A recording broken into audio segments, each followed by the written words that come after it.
Alright जी, welcome back to another vlogs. और आज की इस वीडियो में हम लोग बात करने जा रहे हैं coming to Canada after 12th में not be right for you. तो यार आज से 5 साल पहले मैं खुद आफ्टर 12th आया था कनाडा एंड मैंने यहाँ पे आके बहुत सारी चीज़ें एक्सपीरियंस की जो कि मुझे लगा कि अगर मैं ग्रेजुएशन करके आता तो मैं बेटर रहता। तो उसी प्रोज एंड कॉन्स के बारे में बात करेंगे कि आपको आफ्टर ग्रेजुएशन क्यों कंसिडर कर लेना चाहिए as compared to coming to Canada after 12th। So wasting much time, let's start the video.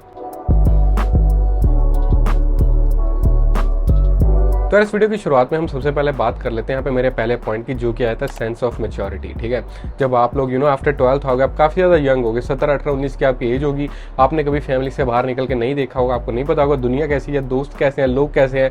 मतलब जब तक आपके घर वाले आपको पैसा देते हैं ना खर्चने के लिए, आप दुनिया पे उड़ाते हो। आप कहते हो ये भी मेरा दोस्त है, वो भी मेरा दोस्त है, क्योंकि जिस चीज़ पर पैसा उड़ाओगे वो कहेगा कि भाई ये तो मेरा भाई है। तो आपको नहीं पता होगा कौन एक्चुअली में आपका भाई है, कौन नहीं है। जब यहाँ पे आके आप लोग पैसे वगैरह कमाओगे, अपना टाइम आपका इंपॉर्टेंट हो जाएगा, आपके खुद के कमाए हुए पैसे आपके लिए इंपॉर्टेंट होंगे, तो आप डिसाइड करोगे यार मेरे को किस पे उड़ाने और किस पे नहीं है। देन आप देखने लग जाओगे कौन एक्चुअली आपका दोस्त है और कौन सा दोस्त आपका दोस्त नहीं है, वो सिर्फ पैसों के लिए आपके आसपास थे। तो ये सब चीज़ें यहाँ पे आगे आप एक्सपीरियंस करनी शुरू करते हो। तो लेट्स से कि आप यहाँ पे यंग एज में आ गए हो आफ्टर 12th, वो वाला सिनेरियो यहाँ पे हम कंसिडर कर लेते हैं। तो आप आफ्टर 12th आए हो, फर्स्ट ऑफ ऑल आप फ्रेश हो, हाई स्कूल क्लियर करके आपको नहीं आइडिया कि भाई दुनिया कैसी है कैसी नहीं है, और आप बहुत ज़्यादा एक्सपेक्टेशंस लेके आए हो कनाडा से कि भाई मेरे पास महंगी गाड़ी होगी, महंगा फ़ोन होगा, ब्रांडेड कपड़े होंगे, नहीं तो मैं कनाडा में क्या कर रहा हूँ। अगर मेरे को यहाँ पे आके पैसे बचाने हैं, सोच समझ के खर्चा करना है, क्या मैं मतलब कोई अंकल हूँ क्या। लोग ऐसा एक्सपीरियंस करते हैं, ये चीज़ें मैंने लोगों की वर्डिंग ही सुनी हुई है। ठीक है, वो कहते हैं हम यहाँ पे एंजॉय करने हैं भाई, मतलब हमें मत सिखाओ कि पैसा कहाँ खर्चना है कहाँ नहीं, या सेविंग करनी जरूरी है।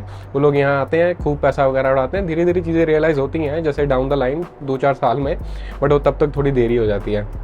तो आप आफ्टर 12th आए हो, ठीक है, आपने कॉलेज गए हो, यूनिवर्सिटी जहाँ भी आप पढ़ने जा रहे हो, तो आप वहाँ पे दोस्त बनाना चाहोगे। अब जो इंटेलिजेंट लोग होंगे या फिर जो मैच्योर लोग होंगे, उनके साथ तो टीनेजर्स कम ही दोस्ती यारी रखना पसंद करते हैं। तो देखेंगे उनके लाइकली माइंडेड लोग, मतलब जो लोग खूब एंजॉय करना चाहते हैं, पैसा खर्चना चाहते हैं, खाना पीना चाहते हैं, महंगी गाड़ियों में घूमना चाहते हैं, क्योंकि वही सब सोशल मीडिया पे दिखाया जाता है, वही इमेज होती है। इंसान कहता है लाइफ तो मैं ऐसी जीने आया हूँ, तो वैसे दोस्त ढूंढता, फिर कहते हैं जैसी संगत वैसी रंगत, और इंसान का माइंडसेट भी वैसा डेवलप हो जाता है। हो सकता है आपने इंडिया में बैठ के ऐसी वीडियोस देखी हो, आपको बताया गया हो कि भाई आप इतने मतलब अपने जो खर्चे हैं लिमिटेड रखें, गाड़ी ना खरीदे या ना खरीदे, लेकिन जब आपका सर्कल हो जाएगा ना 4-5 लोगों का, जहाँ हर किसी ने गाड़ी रखी, आप कहेंगे मेरे को गाड़ी चाहिए, मैं बस में नहीं जाता, मेरे को मस्टैंग चाहिए। और यहाँ पे सिनेरियो क्या होता है, जैसे आप लैंड करोगे, जो आपके घर वालों ने GIC जमा कराई हो तो आपको आएगी, लेकिन उसके साथ बैंक आपको क्रेडिट कार्ड दे देता है।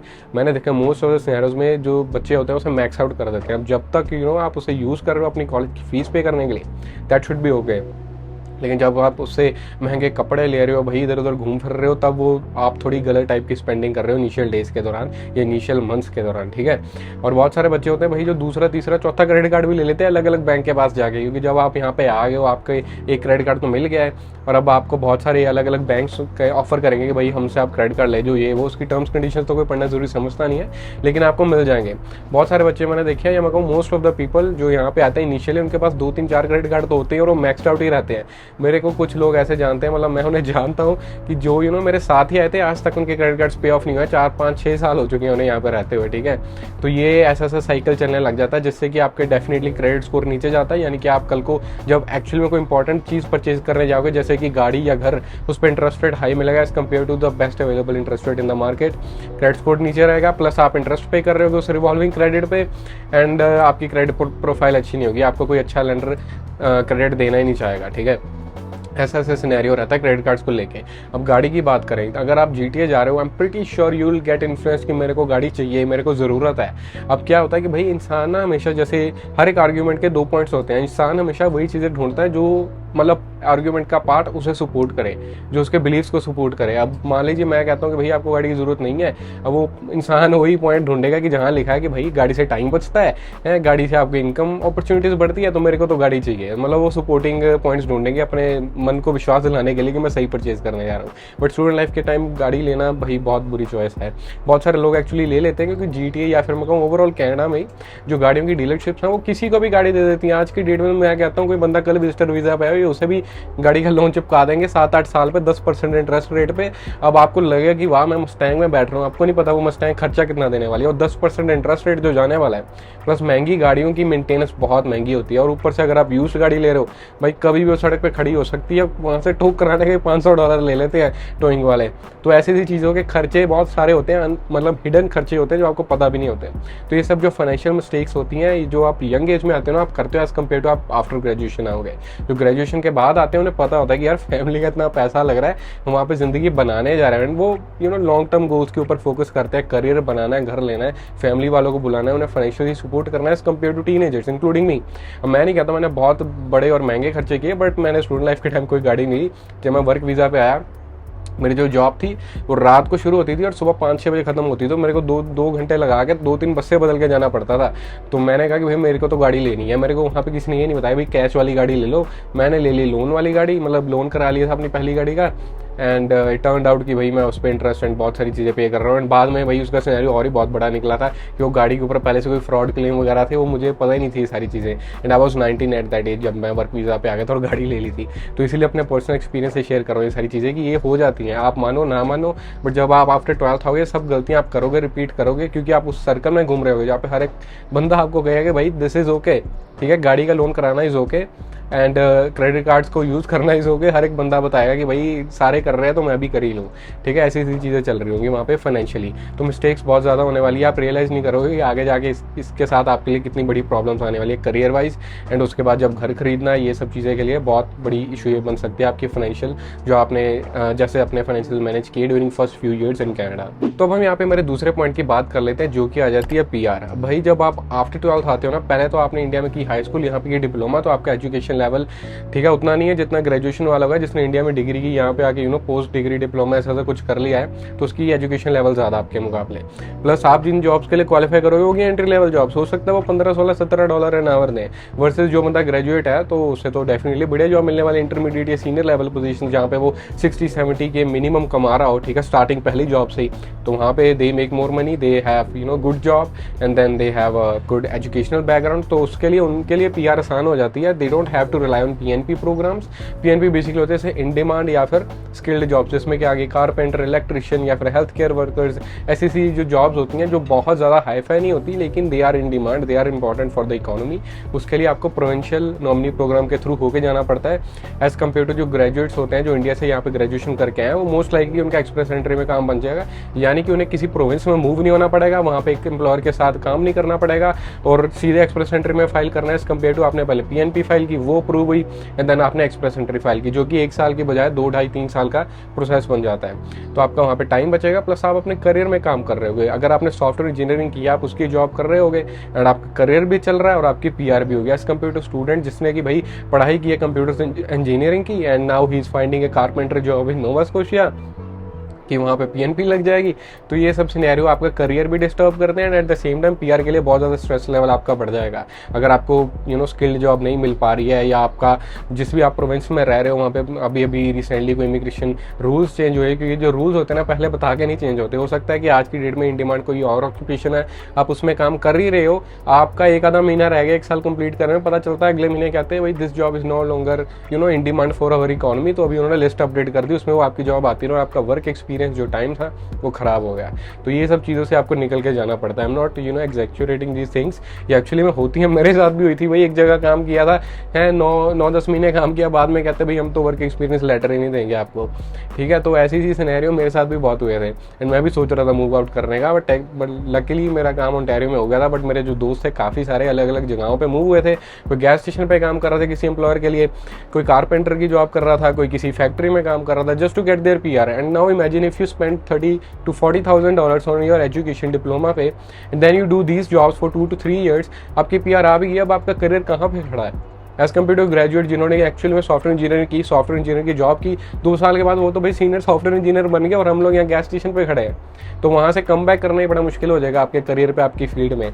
तो ये चीज़ें डेफिनेटली बहुत इंपैक्ट करती हैं आपके करियर वाइज, आपकी आने वाले टाइम के लिए, ठीक है। ये चीज़ें कंसिडर करना बहुत ज़्यादा इंपॉर्टेंट है। और आगे हम लोग यहाँ पे बात कर लेते हैं होम ओनरशिप की। अब यार ये तो बहुत बड़ा चैलेंज होने वाला है 12th वाले लोगों के लिए। कैसे होगा मैं आपको बताता हूँ। जैसे मैंने बताया, आप यहाँ पे यंग आए, आपने क्रेडिट कार्ड्स ले लिए, उन्हें अच्छे से यूटिलाइज करना था, ठीक है, आपको नहीं पता था, आपको गाइडेंस नहीं मिली, एजुकेशन नहीं मिली, आपने सही तरीके से मैनेज नहीं किया, आपका क्रेडिट प्रोफाइल इतनी अच्छी नहीं रही, ठीक है। एंड सेकेंडली आपको सिंस अपनी फील्ड जॉब नहीं मिल पाई, आपको ऑड जॉब्स करनी पड़ी PR लेने के लिए, so you are not making that much money जैसे कि एक ग्रेजुएट बंदा कमा रहा है, ठीक है। अगर ग्रेजुएट बंदा $60-70 कमा रहा है और आप $20 एन आवर भी कोई स्किल्ड जॉब कर रहे हो, then there is a very very big difference, ठीक है। प्लस अगर आपको वही आपकी संगत सही नहीं थी, आपको उन्होंने एडवाइस दे दी भाई गाड़ी ले लो, गाड़ी मतलब चैलेंजर, मस्टैंग, हर एक बंदा यार आप मानो या ना मानो, जब आप उस एरिया में खड़े हो ना लोगों के बीच में, आपको लगता है कि भाई ये तो होना ही चाहिए मेरे पास, अगर मेरे पास मस्टैंग नहीं है ना तो मैं क्या जिंदगी जी रहा हूँ कनाडा में। तो ये आपको फील करा देंगे वो लोग, ठीक है, ये फीलिंग आपको आ जाती है स्पेशली GTA में, क्योंकि वहाँ पे हर किसी के पास, और आप लोग बस में बैठे हो आपको लगेगा आप फेलियर हो, ठीक है। तो वहाँ पे तो वही इसे स्टेटस सिंबल माना जाता है। तो आप मान लिया कि भैया आपके पास अच्छी इनकम नहीं है, ठीक है, $20 $22 भी अगर आपको मिल गई luckily, not everybody makes that much money, ठीक है, ऑनेस्टली।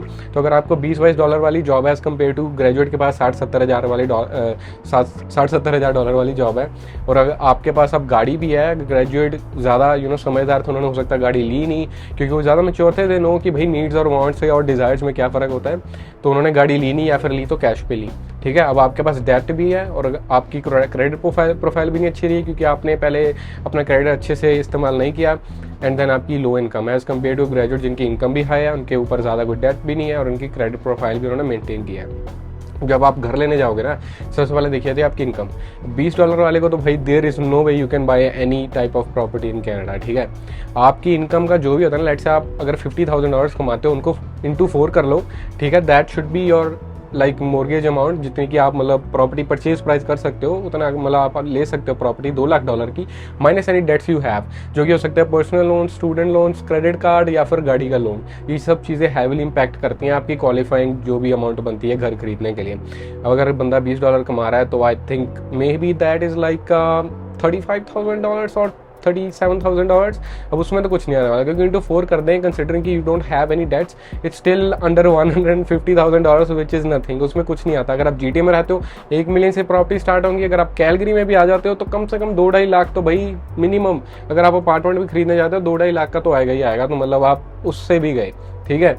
तो मतलब पहले तो क्वालिफाइंग इनकम नहीं है, प्लस ऊपर से आपके ऊपर मोस्ट लाइकली डेट्स होने वाले हैं, ठीक है जी, क्योंकि आपको पता नहीं था, वो गाइडेंस नहीं थी, वो एजुकेशन नहीं थी, नॉलेज नहीं थी, ठीक है। तो आपके ऊपर डेट होगा, वो भी आपकी इम्पैक्ट करेगा कि आप कितना मतलब अमाउंट मॉर्गेज की ले सकते हो। And then they also look at your credit history कि आप कितना कमाते थे, उसमें से कितना बचता था, आप उसे कैसे यूटिलाइज करते थे।